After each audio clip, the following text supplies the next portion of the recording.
Hello बच्चों, आज की कक्षा में आप सभी का बहुत स्वागत है। आज आप संचयन भाग 1 का पाठ 3 हामिद खां पढ़ेंगे। हामिद खां जो है आपकी पाठ्य पुस्तक में पाठ 5 है, पर आपके सिलेबस का, आपके पाठ्यक्रम का ये तीसरा पाठ है। इसकी आप पुनरावृत्ति करेंगे। तो हामिद खां के बारे में आपको मैंने पिछली कक्षा में बताया था कि हामिद खां पाठ में मुख्य रूप से 4 पात्र हैं।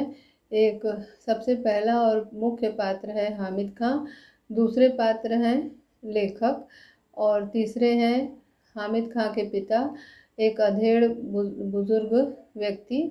और एक बुजुर्ग व्यक्ति, हामिद खां अधेड़ व्यक्ति है, और जो होटल में चपातियाँ सेकते हुए लेखक ने उन्हें देखा था। और लेखक जो है वो तक्षशिला के खंडहर को देखने गए थे। और तीसरा पात्र है अब्दुल्ला, जो कि उनके दुकान में काम करने वाला एक लड़का है। और इस प्रकार से मुख्य 4 पात्र हैं इस कहानी के। हामिद खां की दुकान पे लेखक जाते हैं उस समय, जबकि वो तक्षशिला का खंडहर देखने जाते समय चिलचिलाती धूप से त्रस्त होकर और साथ साथ उन्हें भूख भी लगी हुई थी। और भूख के कारण व्याकुल होकर के वह इधर उधर भटक रहे थे। अचानक जो है उन्हें चपाती सेकने की जो खुशबू आई, उससे उनके कदम उस ओर बढ़ गए, और उन्होंने देखा एक अधेड़ उम्र के व्यक्ति को, पठान को, चपातियाँ सेकते हुए। वे जाकर उससे पूछते हैं कि कुछ खाने को उन्हें मिलेगा, और इस प्रकार पूछने पे हामिद खां बड़े क्रोध भरी निगाह में उनकी ओर देखता है, क्योंकि उसने पहले कभी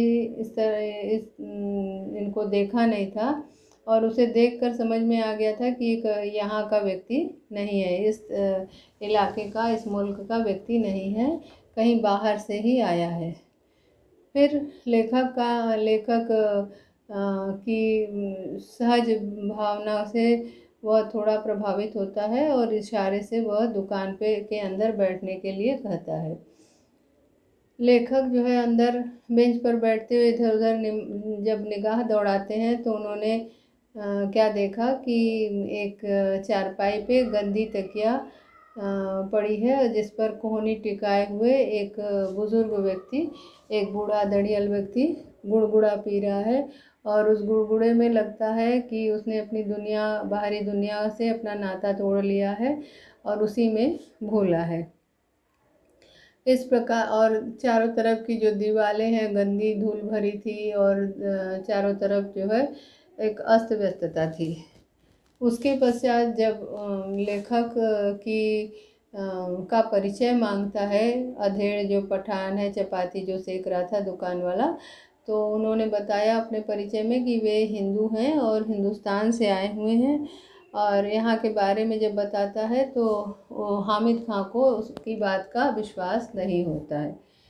अब हामिद खां जो है धीरे धीरे अपने देश के बारे में बताता है कि हमारे देश में हिंदू मुसलमान बड़े एकजुट होकर रहते हैं, कोई अपने आपस में लड़ता नहीं है, दंगे नहीं होते हैं। इस बात का हामिद खां को विश्वास नहीं होता है। इसका विश्वास दिलाने के लिए वे जो है हामिद खां उनसे कई उदाहरण देते हैं, जिसमें वे एक उदाहरण देते हैं कि जो वहाँ का पहला मस्जिद है वह हिंदू के इलाके में ही बना है, जिसका नाम है कोडुगुनलूर। और वहाँ उनके यहाँ जो है बड़े ही सौहार्दपूर्ण वातावरण में हिंदू और मुसलमान दोनों ही रहते हैं। अब आगे, उसने मेरी बात को बहुत ही ध्यानपूर्वक सुनकर कहा, काश मैं आपके मुल्क में आकर यह सब अपनी आंखों से देख सकता। लेखक की बातों का उसे विश्वास नहीं हुआ, और उसने कहा कि कितना अच्छा होता कि वह जो है काश दुख के लिए इस विस्मयादिबोधक शब्द का जो है प्रयोग करते हैं, तो उसे इस बात का अफसोस है कि उसे भी इतना सौभाग्य मिलता कि वह खुद अपनी आंखों से आकर के ऐसे माहौल को देख पाता। और क्या आपको मेरी बात पर विश्वास नहीं होता? मैंने पूछा। मुझे आपकी बात पर तो पूरा यकीन हो गया है, पर मैं इस पर ईमान नहीं कर सकता कि आप हिंदू हैं, क्योंकि यहाँ कोई भी हिंदू आपकी कही हुई बातों को इतनी फ़ख्र से के साथ नहीं किसी मुसलमान से नहीं कह सकता। लेखक की बातों से जो है उसे विश्वास नहीं होता है, तो उसके चेहरे के हाव भाव को देखकर लेखक पढ़ लेते हैं और उससे कहते हैं कि क्या आपको मेरी बात का विश्वास नहीं होता है? इस बात का जवाब वो इस प्रकार देता है कि मुझे आपकी बात पर यकीन होता है। यकीन यानी विश्वास। यकीन का अर्थ है विश्वास, परंतु वे कहते हैं परंतु मुझे मैं ईमान नहीं कर सकता कि आप हिंदू हैं। ईमान यानी भरोसा। कि वे कहते हैं कि मुझे पूरा विश्वास है कि आप के यहाँ ऐसा होता होगा, आपकी बात पे पूरा विश्वास है, परंतु हमको कोई भरोसा हमें नहीं है कि आप हिंदू हैं, क्योंकि वो कहता है कि हमारे यहाँ कोई भी हिंदू आपकी कही हुई बातों को इतने फ़ख्र से के साथ किसी मुसलमान से नहीं कह सकता। फ़ख्र का अर्थ है गर्व। वे कहते हैं कि कोई भी हिंदू इतने गर्व से आपने जैसे कहा, आपने जिस प्रकार से अपनी बातों को रखा, वैसे कोई भी हिंदू यहाँ का इस प्रकार की बातों को किसी मुसलमान से नहीं कह सकता है।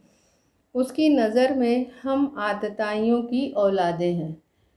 यहाँ जो हिंदू होते हैं वे यहाँ के मुसलमानों को क्या मानते हैं? आतताई की औलाद। आतताई यानी कि अत्याचारी, और औलाद मतलब होता है संतान।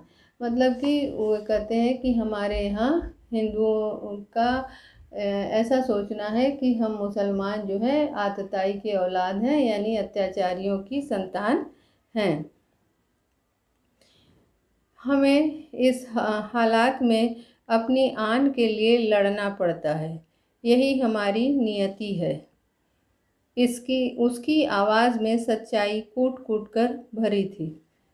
वह लेखक से अपने दुख को व्यक्त करते हुए कहता है कि हमें अपनी आन के लिए लड़ना पड़ता है। आन यानी इज्जत, अपने सम्मान के लिए हमें लड़ना पड़ता है, क्योंकि हमें ये आतताइयों की औलाद बताते हैं। तो ऐसी दशा में हमें अपने सम्मान के लिए लड़ना पड़ता है, और यही हमारी नियति है। नियति यानी कि भाग्य। यही हमारा भाग्य है कि हमको अपनी आन बचाने के लिए लड़ना पड़ता है। उसकी आवाज़ में सच्चाई कूट कूट कर भरी थी। लेखक ये कहते हैं कि उसकी आवाज़ में सच्चाई कूट कूट कर भरी थी, यानी उसकी आवाज़ को सुनकर ऐसा प्रतीत हो रहा था कि वह पूरी तरह से 100% वह सच कह रहा है। पूरी तरह से उसकी बात में सच्चाई है। आपका शुभ नाम? मैंने पूछा। हामिद खां। वो जो चटाई पर बैठे हैं वो मेरे अब्बा जान हैं। अच्छा, आप 10 मिनट तक इंतज़ार कीजिए, सालन अभी पक रहा है। मैं इंतज़ार करने लगा। अब लेखक जो है धीरे धीरे बात की शुरुआत हुई, तो लेखक उससे उसका परिचय पूछा, उसका नाम पूछता है कि आपका नाम क्या है। इसके उत्तर में उसने कहा मेरा नाम हामिद खां है, और वे जो चारपाई पर बैठे हुए हैं वे मेरे अब्बा जान हैं। अब्बा जान यानी पिता, वे मेरे पिता हैं। अच्छा, आप 10 मिनट तक इंतज़ार कीजिए। फिर वो उनसे कहता है कि आप 10 मिनट इंतज़ार करिए, सालन अभी पक रहा है। सालन यानी आपको मैंने बताया था, सालन का अर्थ होता है सब्जी या गोश्त का शोरवा। शोरवा यानी रसेदार कोई सब्जी, जिसके बारे में उसने कहा कि वह अभी पक रहा है और अभी 10 मिनट का समय लगेगा। आप भोजन के लिए 10 मिनट इंतज़ार करें। अरे ओ अब्दुल्ला, हामिद खान ने ज़ोर से आवाज़ लगाई। एक छोकरा दौड़ता हुआ आया जो आंगन में चटाई बिछाकर लाल मिर्च सुखा रहा था। अब हामिद खान ने आवाज़ लगाई ज़ोर से। अब्दुल्ला के नाम से उसने आवाज़ लगाई। अरे ओ अब्दुल्ला कहकर उसने ज़ोर से पुकारा, और उसके पुकारते ही एक छोकरा यानी एक लड़का दौड़कर आता है, और वह लड़का जो है आंगन में चटाई बिछाकर लाल मिर्च सुखा रहा था। हामिद ने पश्तो भाषा में उसे कुछ आदेश दिया। वहाँ की भाषा पश्तो भाषा है, तो पश्तो भाषा में वहाँ उसने उसे आदेश दिया, कुछ कहा, कुछ लाने के लिए उसने उससे कहा। वह दुकान के पिछवाड़े की ओर तरफ भागा। पिछवाड़ा यानी पीछे का भाग। तो जैसे ही उसने आदेश दिया, हामिद खान ने उसको आदेश दिया, वैसे ही वह पीछे की ओर भागा। उसे कुछ लाने के लिए हामिद खान ने कहा, तो वह भागकर पीछे की ओर गया। भाईजान, जालिमों की इस दुनिया में शैतान भी लुक छिप कर चलता है। किसी पर धौंस जमाकर या मजबूर करके हम प्यार मोल नहीं ले सकते। आप ईमान से मोहब्बत के नाते मेरे होटल में खाना खाने आए हैं। ऐसी ईमानदारी और मोहब्बत का असर मेरे दिल में क्यों न पड़े। लेखक से हामिद खान बताता है कि भाई, यहाँ जो है जालिमों की जो ये दुनिया है, इस जालिम मतलब अत्याचारियों की जो ये दुनिया है, यहाँ पर शैतान भी लुक छुप कर चलता है। यानी कि जो शैतान यानी कि बुरे लोग भी लुक छिप कर यानी छिप कर रहते हैं। किसी पर धौंस जमाकर या मजबूर करके हम प्यार मोल नहीं ले सकते। कह रहे हैं कि किसी पे धौंस जमाना यानी कि दबाव डालना।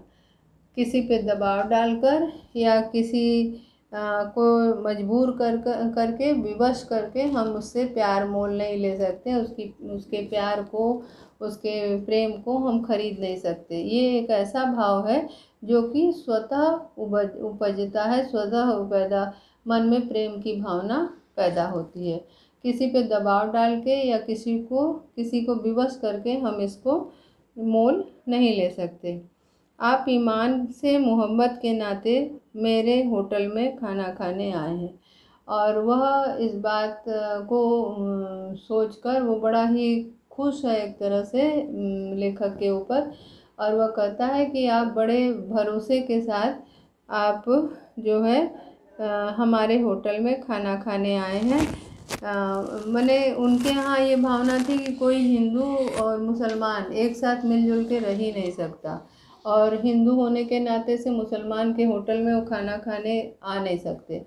तो इस भावना से, क्योंकि वो शुरू से ओतप्रोत था, इसीलिए उसे भरोसा पहली बात नहीं हो रहा था। दूसरी बात, जब लेखक ने उसे भरोसा दिलाया कि वह हिंदू होते हुए भी मुसलमान से उसके प्रति उसके मन में प्रेम या सौहार्द भाईचारे की भावना है, ऐसा सुन के वह जो है वो भी गदगद हो जाता है। और वह कहता है लेखक से कि आप कुछ आपने भरोसा किया होगा, तभी तो आप हमारे होटल में खाना खाने आए हैं, और ऐसी ईमानदारी और मोहब्बत का असर मेरे दिल पर क्यों न पड़े। और यही कारण है कि मैं आपसे प्रभावित हो गया हूँ। मेरे दिल पे भी आपके प्रेम का, आपके मोहब्बत का, आपकी जो भावना है उसका प्रभाव अवश्य पड़े बिना नहीं रह सकते।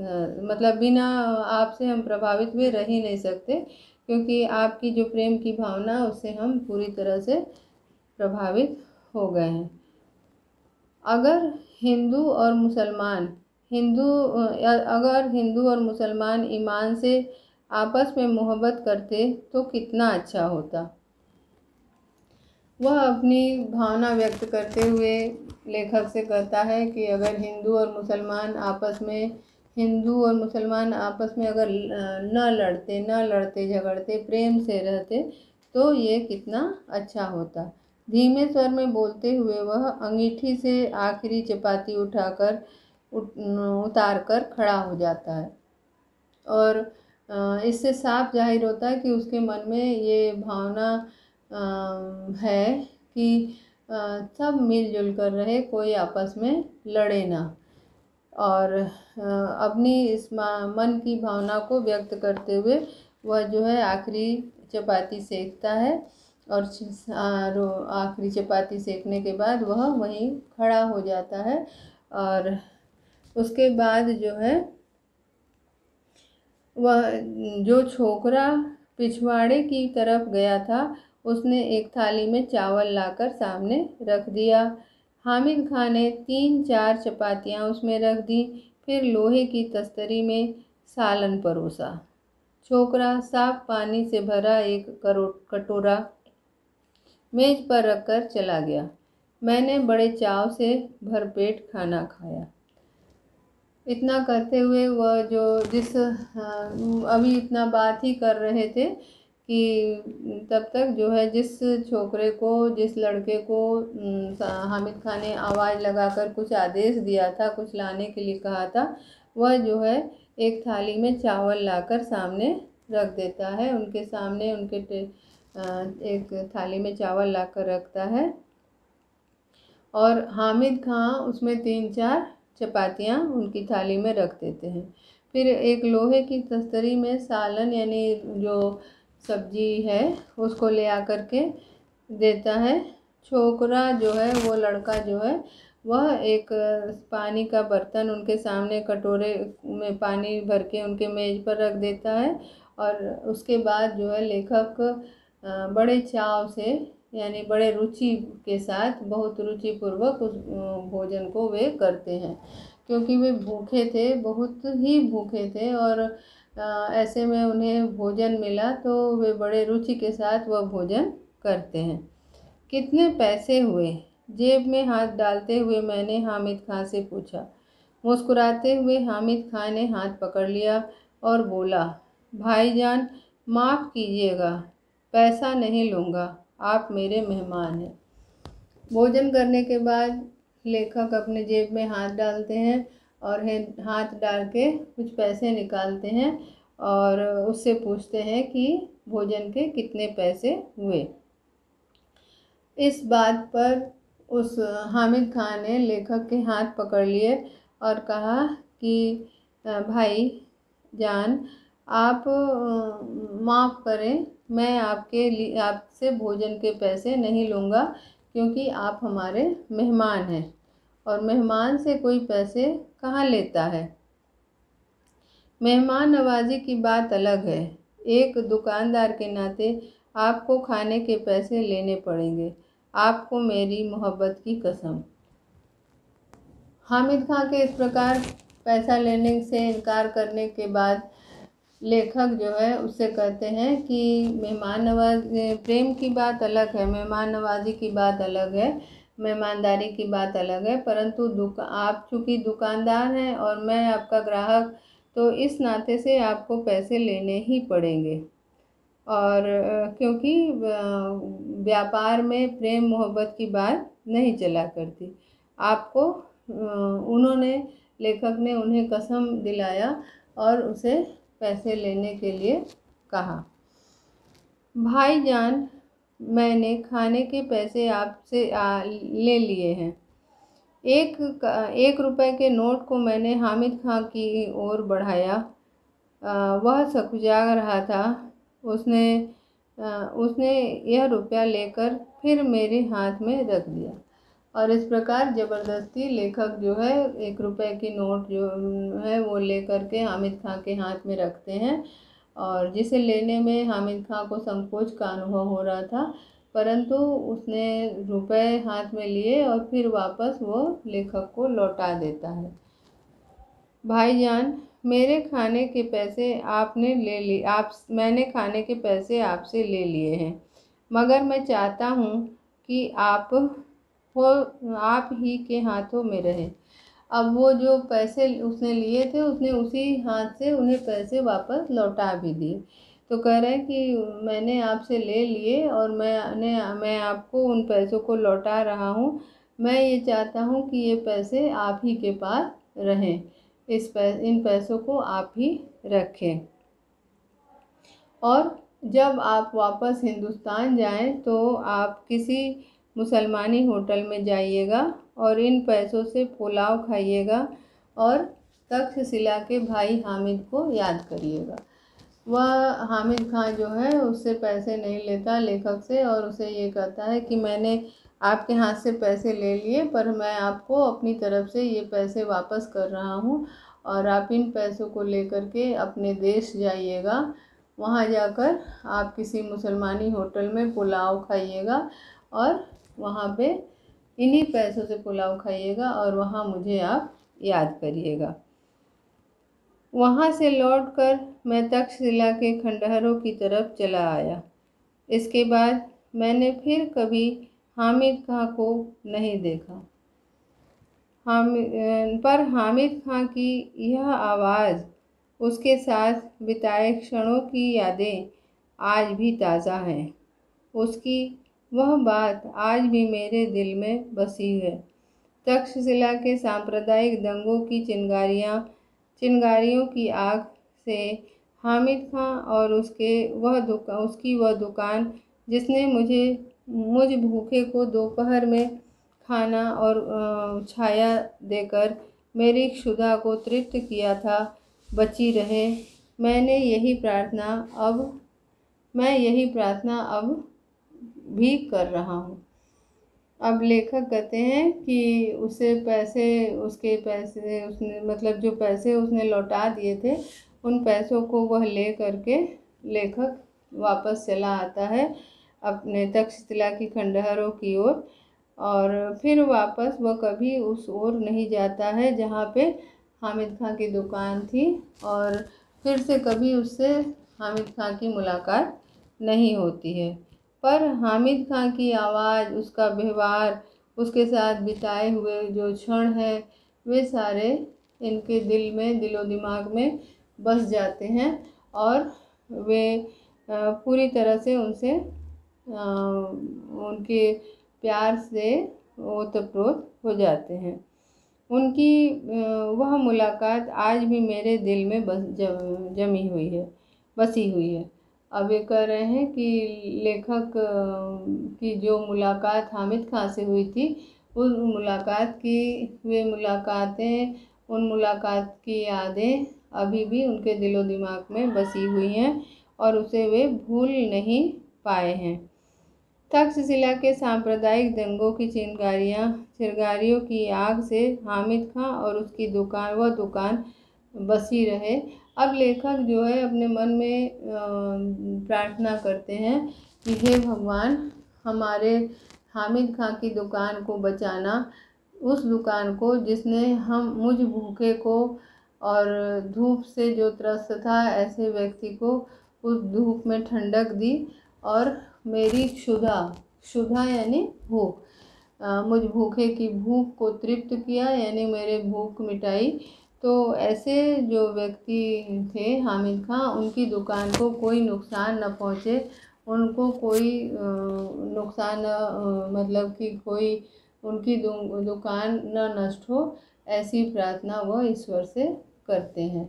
तो इस प्रकार हम इसमें देखते हैं कि इस पाठ में आपसी जो प्रेम है, भाईचारा है, सौहार्द है, उस भावना पर जोर दिया गया है, उसी के बारे में बताया गया है और ये समझाया गया है उदाहरण के माध्यम से कि हमें इंसान के प्रति जो जाति धर्म की जो भावनाएं हैं उसको जो है नहीं ध्यान देना चाहिए, उस पर ध्यान नहीं देना चाहिए, बल्कि इंसान को इंसान समझकर उनके साथ व्यवहार करना चाहिए।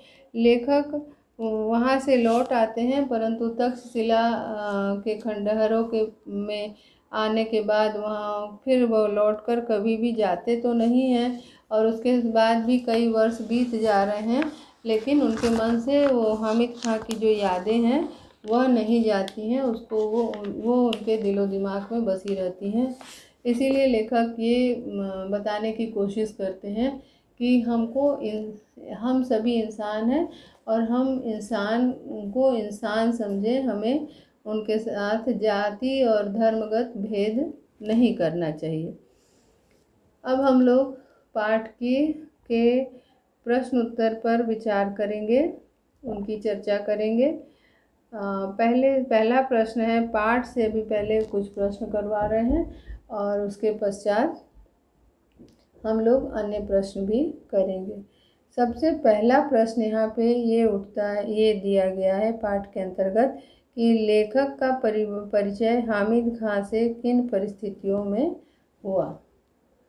पाठ पर में जैसा कि कहा गया है कि लेखक भारत का निवासी था। वह तक्षशिला के खंडहरों को देखने के लिए पाकिस्तानी दोस्तों के साथ वहाँ पे गया था और घूमते घूमते उसे बहुत जोर की भूख लगी और कुछ न मिलने के कारण वह वहाँ की तंग गलियों से युक्त एक दुकान के पास पहुँचा, जहाँ पे रोटी की सौंधी खुशबू आ रही थी।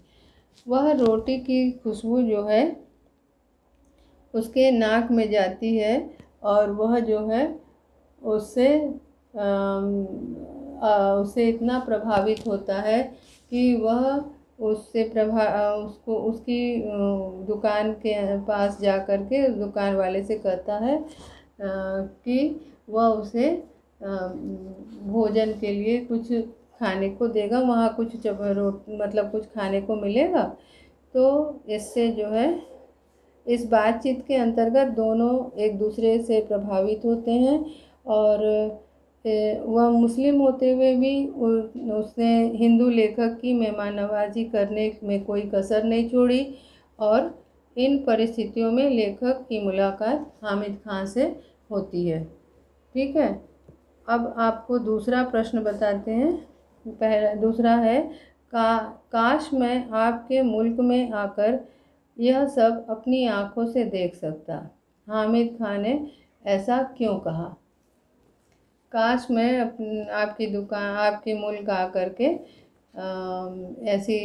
ऐसे माहौल को देखता। ऐसा उन्होंने इसलिए कहा क्योंकि हामिद खां को हिंदू मुसलमान संबंधों के बारे में जो लेखक ने बताया था, उन्हें पहले तो इस पर विश्वास नहीं हुआ, क्योंकि पाकिस्तान में मुसलमानों को अत्याचार करने वाला माना जाता है। अत्याचार करने वालों की औलाद यानी संतान समझा जाता है। तो लेखक ने हामिद खां को बताया कि भारत में हिंदू मुसलमान मिलजुल कर रहते हैं, एक दूसरे के त्यौहार में सम्मिलित होते हैं, किंतु मुसलमानों के बीच कोई भी दंगे नहीं होते और मुसलमानों की मस्जिद हिंदुओं के निवास स्थान के आसपास भी होती है। हामिद खां विश्वास ही नहीं कर पा रहा था कि वे हिंदू हैं और इतने गर्व के साथ वे इन बातों को कह रहे थे कि उसने कहा कि हमारे यहाँ कोई भी हिंदू किसी मुसलमान से इस तरह की बातें नहीं कर सकता। मुसलमानी होटल में भी भारत में खाना खाने के किसी हिंदू को कोई फर्क नहीं पड़ता, ऐसा लेखक ने बताया। और लेखक ने के द्वारा हिंदू मुसलमान की एकता भरी जो बातें हैं, उसका हामिद खां पहले तो भरोसा उस पर नहीं कर पा रहा था, परंतु इसलिए वह जो है जब वो बार बार इन्हीं बातों को कहता है, इसके उदाहरण देता है, तब वो इस पर विश्वास करता है। वह भरोसा करे बिना नहीं रह सकता, क्योंकि वह जो है इससे उनकी बातों से बहुत ही प्रभावित हो जाता है। इसलिए उसे इस बात का अफसोस होता है और वह कहता है कि उनके देश वह आकर अगर अपनी आँख से ये ऐसा माहौल देख पाता तो कितना अच्छा होता। ठीक है, अब हम अगला प्रश्न पढ़ेंगे, अगले प्रश्न पर विचार करेंगे। अगला प्रश्न है कि हामिद को लेखक की किन बातों पर भरोसा नहीं हो रहा था। हामिद को लेखक अगला प्रश्न है, हामिद खान ने खाने का पैसा लेने से इनकार क्यों किया।